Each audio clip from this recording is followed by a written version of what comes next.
Welcome back to Moonstruck right here on Riot Radio. I'm your host, Ryan, and today we're going to be talking about something that is somewhat of a continuation from last week, but we're really talking about maybe the most important concept that we've covered yet, and that being presence and mindfulness. And I say mindfulness because that is the term that is typically used to describe a state of presence, but I wouldn't say that that is essentially the all-encompassing meaning behind what that word represents. Hopefully this thing is on. Anyway, so yeah, we got the little Moonstruck box here as always, but I might need to change the batteries in it soon. The light's kind of getting dim, but anyway, point is, being in the moment with mindfulness, kind of realizing things around you that encompass your environment. Last week we talked about kind of the pyramid of the environment, right? And maybe we'll start by pulling up pyramid 2 actually there on the screen. No, that's pyramid 1, pyramid 2, yeah. So pyramid 2 here, we got kind of the hierarchy of mindfulness rather than the hierarchy of needs, right? That was portrayed by Maslow. So this week, we've got a hierarchy of mindfulness, which kind of discusses the fundamental aspects of that pyramid in a sense. You got behavioral, physical, emotional, cognitive, metacognitive. And, some of these words are a little bit jazzed up and some of them kind of overlap. Physical and behavioral thus being the subconscious programming, wiring that incorporates those systems functionality. So we're talking about like things like cell growth, instinctual behavior, reaction to things in the environment, awareness, fear, these kind of concepts, which are essentially pretty fundamental to being a human being. So next you have physical body, which is that which is built on that, almost like you build a house on a foundation, right? So behavioral in this case being the foundation, and emotional being almost, you can think of, what is the house made out of? Is it made out of wood? Is it made out of bricks? What features define the house and the structure of that house? Emotional, you can think of, what are the things that are in the house that make it kind of special or unique? You can think of what describes or what paints a picture of what that space looks like for that individual or that specific type of energy that is present there. If you think about this analogy of a house, if somebody designs their house in a specific way, you got specific furniture, maybe you're decorating it for a certain look, that's almost like the emotional aspect of what you're representing here, right? Cognitive, you go to that higher level where now you're moving beyond that to a state of thinking about something at a more conscious level. So from emotional to cognitive, that's kind of like a shift from how should I say, it becomes more challenging to describe these things as you move up the pyramid, because as you can see by the nature of the pyramid, there's less at the top of the pyramid. So by there being less there's almost less to describe or less to have attribution to it. So cognitive in this case would mean something that is the thing that is observing that thing. So if you think about it, we're talking about a house and furniture in a house. You might think of, okay, well, what kind of people or what kind of energy do I associate with being here with this type of furniture, with whatever describes the emotional, physical, behavioral aspects. You're thinking of what typically resonates with that idea. Anyway, that, and then metacognitive, that being kind of a higher variation of that, where you're describing that aspect as well. So you're then go to defining that aspect of the individual conscious representation of that. So as I said, it becomes more challenging to conceptualize these pieces, because when you're talking about consciousness, as you move upward from the pyramid, you have less material things to describe. And words, in a sense, are material because they're based on something. They're based on a sense of duality or separation. And the top of the pyramid is meant to represent unity. It's meant to represent a lack of separation between things. So it then becomes harder to describe something which cannot be described, if that makes any sense. If you ever talked very deep philosophy and you kind of get to this point where you're just like, in the moment of trying to describe something which you can't really put your words on because you can't ever fully describe it because it's not within human perception or conscious ability to conceive, that's what we're talking about here at the top of the pyramid, essentially. So, with that being said, we're going to get into, I wanted to get that out of the way to kind of get us just a refresher of some of the aspects we talked about last week with the pyramid, right? As I said, this is going to be the most valuable episode yet, and because of that, I'm going to give you guys some insight which, you know, might affect you for the rest of your lives if you listen to it consciously. So, and this goes for every single person on this planet, because if there's one thing we all have, it's this act or this ability to be conscious in the present moment, right? And that is typically something that we get separated from because we are thinking about the past or the future, or, you know, we're thinking about a time that is not now.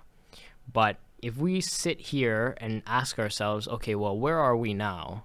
Well, we're at the studio, we're on the show, we're on a chair, talking about whatever. So, like, even that is not sufficient to describe what you're, like, doing or how you are right now, because you're in a state which is, you have the potential to do all those things I just listed, and that might be what you're doing in this present moment, but you have the ability to, I could get up and walk to that other side of the room, right? That's something that's within my ability to do, and that's an option which you can see under your consciousness. But the concept that when you are programmed to act in a certain way, for example, like, you know, I know that this show usually runs 40 minutes long, or about that, half an hour, whatever. So I'm typically going to sit here and not leave from the seat until I finish talking about what I'm going to talk about, right? And you can call that programming or behavioral whatever, and or societal norms, or what you set the directive to in your mind. But being conscious of that and saying that, okay, well, I'm choosing to do this. Like, I realize that it doesn't have to be this way. I have options. I could do other stuff. Like, I'm not tethered or locked into any one state of being. I have the ability to do other things. That is awareness. But when we're talking about mindfulness, when we're talking about that in the present moment, when we're talking about the very tip top of the pyramid here, like, if you guys are, like, I want everybody to listen up right now for a quick sec. We're talking about the awakened one's new ultra instinct right here when we're getting to the top of the pyramid, bud. We're talking about the ability to move effortlessly through space and time. Yeah, well, you know, we can even pull it up here, right? Or we can go to the other picture that, yeah, perfect.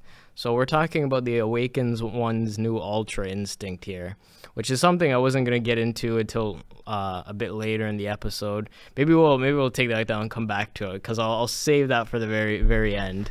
So, but essentially, this is what I'm teasing here. We're talking about a state of true presence in the moment and what that entails. It's the ability to overcome the limitations of space and time, because space and time is a construct which mankind is created to describe a process of change or flux, right?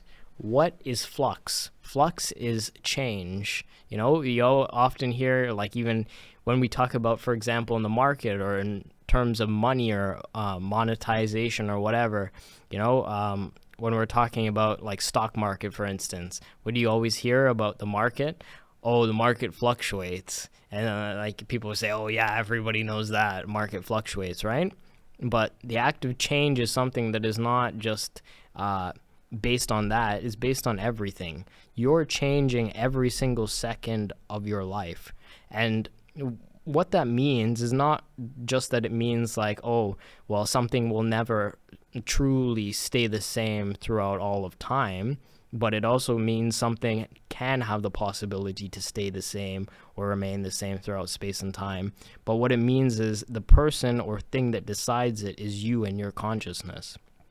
And that can be very liberating once you realize that. Because we often think about the past and think, well, I don't know why I did that. Or you think about, like, you know, maybe mistakes you've made, or, you know, certain things that have happened in life. And you can say, well, you know, I want to make sure I don't repeat that again, or this time I'm going to do this differently. But from that perspective, you're thinking about something based on that circumstance. But if you realize that almost like, and this goes for the same of thinking about the future, worrying about the future, thinking, oh, will this pan out, or even good things. You know, you can look back and say, oh yeah, you know, I remember that time back in the day, that was so much fun, blah blah blah. You're still like thinking about something that, you know, even though it might be something that was like more appealing or more to your liking in terms of an event, it's not something that is there anymore, right? And like, yes, you can learn from it. Yes, you can learn from those other experiences. And yes, you can learn from that being projected onto the future too, saying like, oh yeah, you know, good things will come, blah, blah, blah.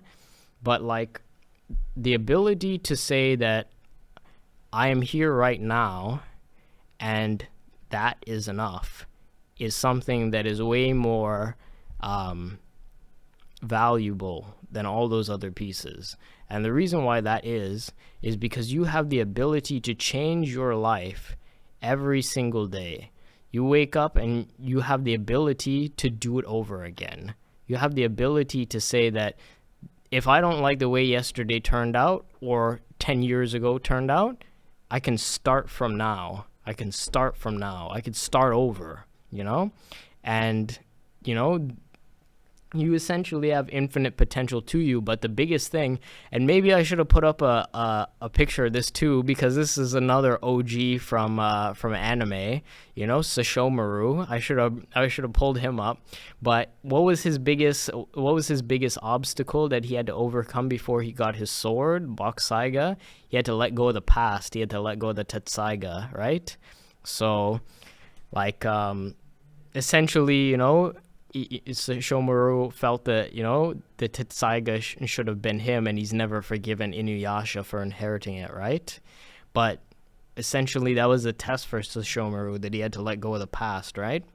So having that same kind of aspect within yourself, letting go of the past and realizing that every day I can start from now, I can start over again, it can be something new.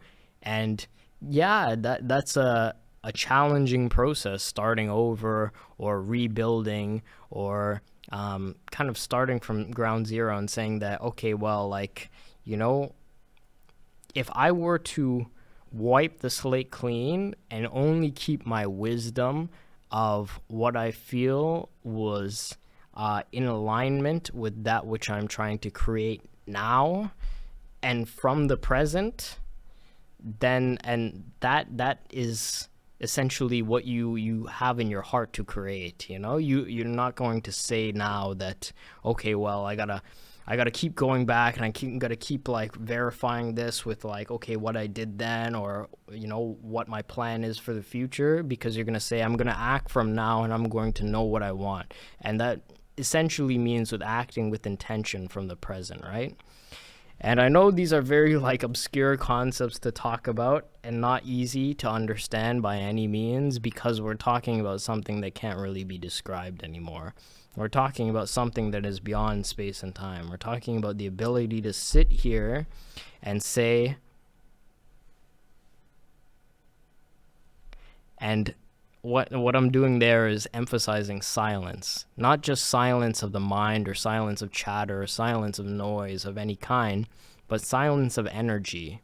because silence is the ability to be in a state where you are now receptive to energy because you are not putting out energy. So typically the mind is chattering away because it's not in a state of silence. It's trying to connect to something in the field. But the reason why, sometimes chats away and it doesn't sit in silence is because it's trying to connect to an answer, but it's trying to connect all these different pieces. But the reason why that happens is because the mind has not recharged enough to be at a point where it can tether itself to a concept or an aspect of being which can incorporate all those different things.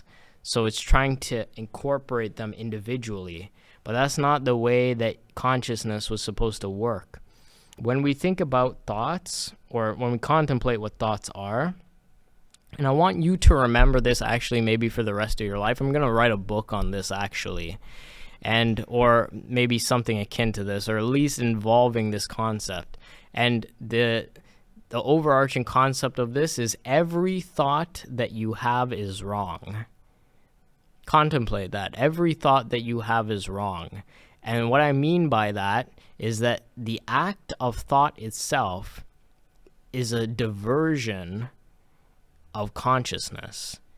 And what that means is that in your heart, in your soul, in your very being, or the depths of your consciousness, you have the ability to connect to a state of always being present and always being where you want to be. The thing that allows for that divergence from it is the lack of sustained being. And that encompasses a lot of different aspects, which we'll kind of maybe get into in the next episode a little bit. But it comes from the very depths of your soul almost, the depths of your magnetism. And you have to be a reflection of that, right? Oh, what was going on there? The camera was going out of focus for a second. That's strange. But anyway, essentially you have to become a reflection of that thing, right? And a lot of times it comes with unloading stuff too. So if you think of almost you're in the gym, right? I always draw analogies to the gym because it's easy to have that as a transferable aspect of a visual representation. So if you're like, let's say you're trying to max out on bench, right? Like you're trying to maintain your rep count, maintain whatever routine you're doing, but you're trying to move up in the weight while maintaining rep count, whatever. You're only going to be able to go so far. Your strength can take you far, and you can build that strength, but if there's less weight, then you're going to be able to push it easier, right? And in this analogy, what I'm drawing the point to here is unloading that aspect of your being, right? It's almost like walking with a heavy knapsack on, right? If you walk with a heavy knapsack on, you're going to become stronger. You're going to be able to, build muscle. You're going to be able to build endurance, whatever it is, build strength. However, if your main state or main thing you're trying to achieve essentially is you're trying to move from point A to point B, and you're walking with this heavy knapsack on, which encompasses all the things in life that are there, that are present, all the challenges, whatever, that are there, then you have to become strong enough to carry that backpack. The thing that this is teaching you to do, or this is instilling, is unloading the backpack so you don't always have to walk with the heaviest weight on. When you go to the gym, you go and exercise your muscles, but you don't take the bench press home with you. You don't say, okay, well, now I gotta lift this barbell everywhere I go, and I gotta carry it with me, and I have to be strong enough to just carry it with me everywhere. That wouldn't make sense, right? But if I train myself with this weight for a period of time in which I can get stronger with, that makes sense. But to walk around with a knapsack on that constantly weighs you down, and it's going to tire you out or lead to overtraining or all these aspects of fatigue or being tired, then it's no longer beneficial for your overall training, right? So the point that I'm trying to get here is there's two aspects to things. There's pride and there's humility. And pride comes along with strength. Strength is carrying the heavy knapsack and being able to obtain the strength or build the strength to carry the knapsack.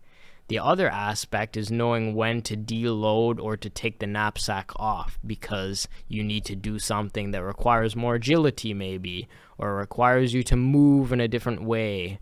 So this is what you're doing here. You're unloading what is in your soul or in your being or within the self that you no longer need. So this is really what we're talking about here. And I know this is a difficult concept to visualize because this is not something that typically is something that is taught to us, right? If there was a school for consciousness in which we all went to when we were young, they would be teaching us this stuff, but they don't. So we have to learn it just when we're ready for it, or when it comes into our life or comes into our presence. So typically, understanding that you are a reflection of the self, and based on how much you have inside of you will determine how you can move through this reality. When you have a lot of things that weigh you down, especially a lot of thoughts, and you don't have a method of filtering them or categorizing them or doing something to them to have like some kind of system to navigate through, you are not in a state where you're able to actualize to your fullest potential. You're not able to move up the pyramid as you see here, right? So maybe we'll even go to the pyramid 1 now. We'll go to the other pyramid. And like here we see environment, capabilities, behavior, beliefs, identity, legacy. I would say environment is not something just that is external. Environment is also something that's internal. And you know, when they talk about spirituality, they refer to that as one and the same, right? You are a reflection of what is manifest in your external world, right? So if you want to attract love, you must already have that love within you in a sense, right? So capabilities, that essentially is what comes or is built upon that. That becomes a behavior, and that becomes a belief, that becomes an identity, that becomes a legacy. And this pyramid isn't exactly, spot on, I would say, but it gets the gist across. It essentially goes environment, and then that builds your abilities on top of that, right? So, and then at the very top of that is your identity. And then beyond that is where your identity even starts to fade out and you become one with the creation. You become one with the creative force.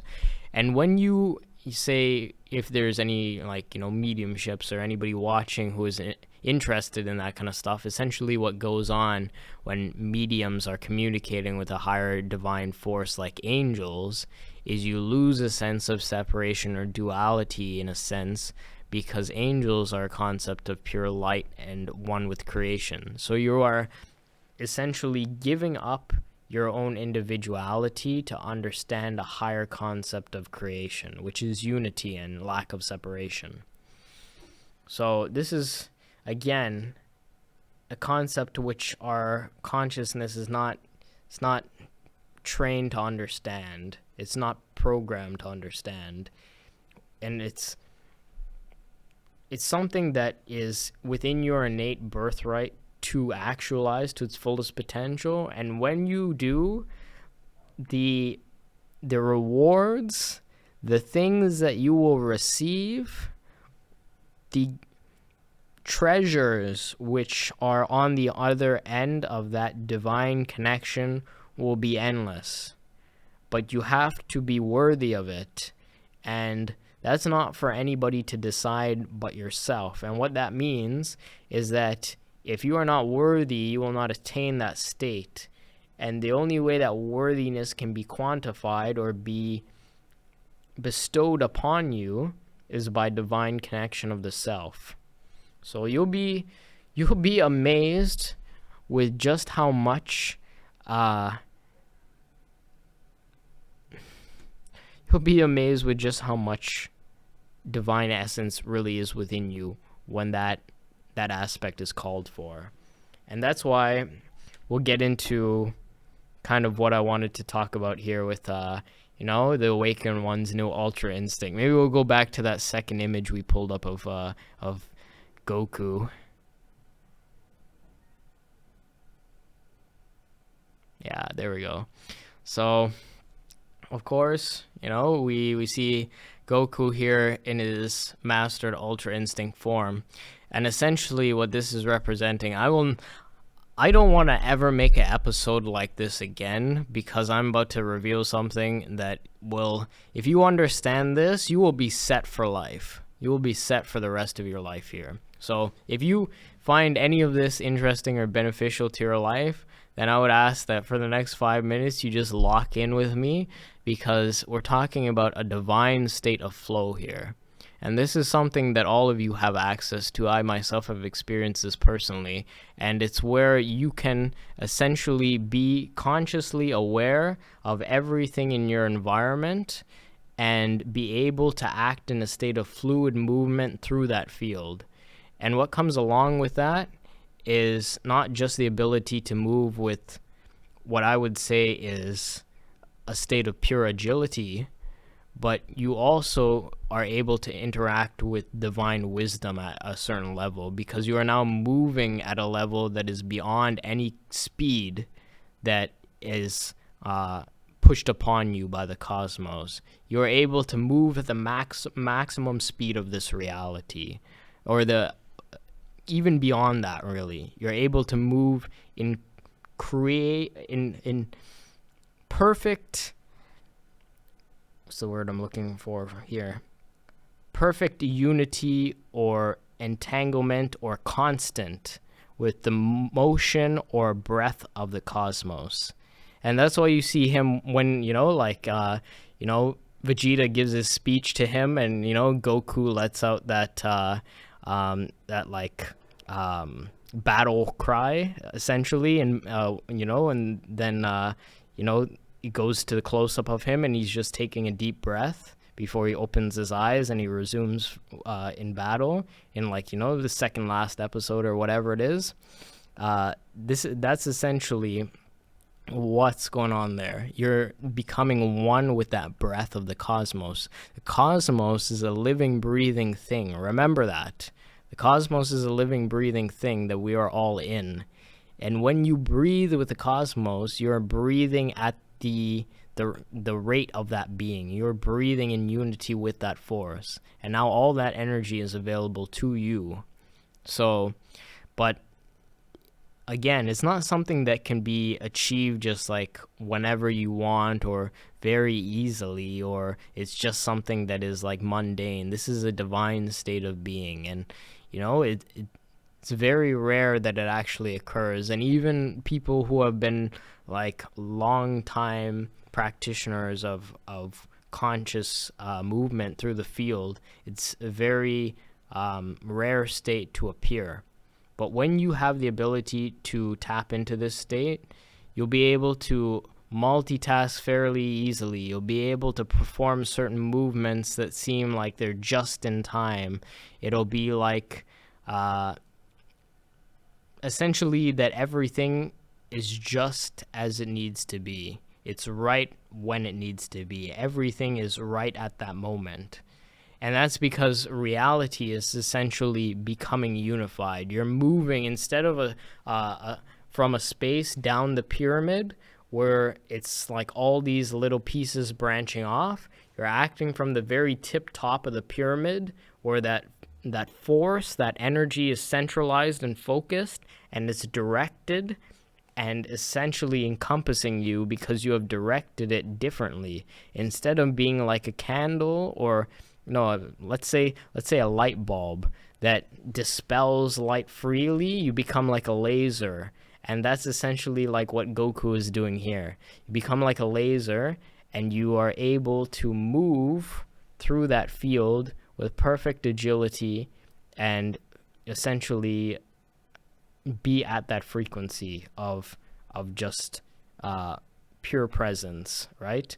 And that this allows him to, like essentially interact with all the energy around him at a very high speed or in very complex ways, and counter all these energetic attacks that are being directed towards him. You're even able to see him like almost generate a shield that then acts as a counter-offensive against the enemy. That is all also too part of your aura, part of something that you can do. You might not be able to like blow up rocks with it or anything like that, but in terms of moving through the field, in terms of exercise that you're able to do, in terms of movement or any sort of transferable energy in the field, you can pull that off. You just have to be at that state of being within yourself. And how do you get there? You have to surrender everything, right?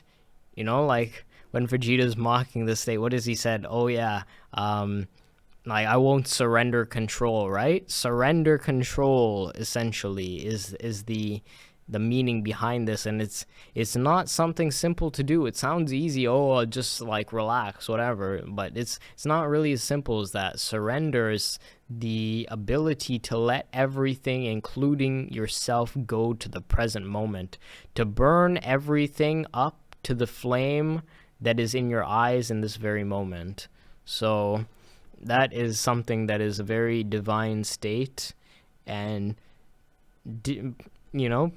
probably, as it says in Super here, that it's something that is difficult for even gods to obtain, right? So, but one of my perspectives, and I'll I'm gonna quote this in a book one day. I'll quote this, it's from me, but essentially what I say is, eyes are only for seeing what the consciousness already knows is there. Eyes are only for seeing what the consciousness already knows is there. I'll say that one more time. Eyes are only for seeing what the consciousness already knows is there. And what that means is that everything in your environment, your consciousness is already aware of that on some level. The only thing you're doing by looking, at something in the field is drawing conscious attention towards that thing and focusing in that. It's almost like when, you sit somewhere, like, maybe I'll use an example. If I sit in the library and I look out the window and I just happen to see, some friend walking by that, just happened to be there at that particular time, I decide to look out the window. That is my consciousness being aware of something in the field, and then my eyes seeing it, right? So, again, the senses are all connected, but when we have these imbalances that occur because we live in society, and because we interact with other people, and because we have an ego and a shadow, and sometimes the balance between that gets disrupted in some degree, throwing off the equilibrium, we can get separated from that ability. But remembering that it is always available to us is something that is very imperative to do, because when you realize that, hey, nothing was ever really lost. Everything that we wanted to tap into is still there, still in the field, still in the form of energy, right? Even this can be related to, you think about maybe like Bob Proctor when he talks about like money or something like that. When he burns some money on stage, and he says that, the money is still here, it's still in this moment, in this place, but it's in an etheric state now, right? That's essentially what happens. And what happens when Goku awakens this new ability? He disappears for the first time, right? Because he was near an energy source that was so high, and he pushed himself beyond his limits, that essentially he couldn't exist in that form anymore. So he disappeared, and then he rematerializes because that energy has been summoned back. So, and then he rematerializes and he has this new ability awakened, right? So, and again, this is something that is available to all of us, but I'm just going to go ahead and say it. Most of you in your life will never experience something like this because, you're not going to go the distance to want to tap into something like that. But knowing it's available to you and knowing that if you have the willpower, you can do it. You can achieve that state. That is something that is a birthright to you, in my opinion. Something that is a birthright to all the people who live on this planet, but most people just never experience it because they are not that invested in tapping into that divine state of flow. But if you can create enough why in your mind, if you can create enough reasoning behind why the body feels it needs to accomplish something, such as in this case, like, all the universes in existence are going to be wiped out unless you essentially win this battle, then like that's essentially the crux of it, right? So, and again, this is not something that is like just like mundanely easily able to tap into. Like even for like people who have practiced like meditation like all their life, this is not something that is very easily attainable, but it is available to you. And the reason why I'm telling you about this in the first place is because when we're talking about energy in the field and when we're talking about being awakened to your highest potential, knowing what that ability is gives you a place on a scale in which you can see, okay, this is where I'm almost losing that delineation of the ego to a degree, because like for example, like when like Goku gets knocked out of it after and he's tired and he's recovering, Vegeta asks him like, what was that? And he's like, I don't even know myself, because he's in a state where he's just reacting to everything in the environment, or you could say proacting, or just acting actually in accordance with everything in the environment, because you lose your delineation between what is you and what is the environment. You become one with the environment.